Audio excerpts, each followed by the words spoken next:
జరిగిపోయినాయి అంతే. రూల్ ప్రకారం జరగాలి, జరిగిపోయినాయి. ఉమ్, అందులోనే వాదనలు ప్రతివాదనలు కాదు. ఒకసారి అక్కడ ఆ ఎమ్మెల్యేలు మాట్లాడినటువంటి బయట్లు వింటేనే ఆ ప్రభుత్వాన్ని, ఇప్పుడున్నటువంటి ప్రభుత్వంలో ఏం జరుగుతుందో వాళ్ళే చెప్తున్నారు. చంద్రబాబుని ఏమంటలేదు, ప్రభుత్వాన్ని ఏమంటలేదు.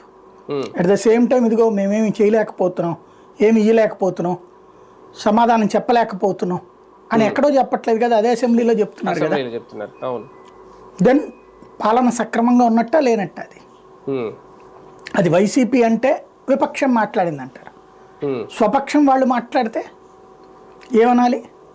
ఉమ్, గన్నవరం వెంకట్రావుది బాగా వైరల్ అవుతుంది. అట్లాగే పలువురు ఎమ్మెల్యేలకు సంబంధించి ఏది చేయలేకపోతున్నాం అనేటటువంటి మాట నడుస్తుంది. అవును. ప్రభుత్వం ఈ రోజు వరకు అంటే పదే పదే పవన్ కళ్యాణ్ గారు చెప్తుంటారు, అనుభవం ఉన్న నాయకుడు, అనుభవం ఉన్న నాయకుడు, అనుభవం ఉన్న నాయకుడు అన్నటువంటిది.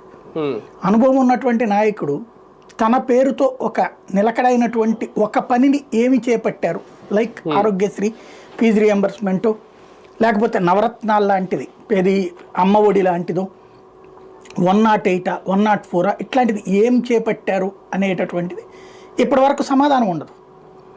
అవును. పరిపాలన అనేది ఎవరొచ్చినా నడుస్తూ ఉంటుంది. అంతే. మేము అద్భుతంగా మెరుగ్గా పరిపాలించామనేది మనం చెప్పుకోవడం, లేదా మనకి బాకాలు ఊదేటటువంటి మీడియా చెప్పుకోవడం, లేదా ఇప్పుడు ఆ బాకా బ్యాచ్లో పవన్ కళ్యాణ్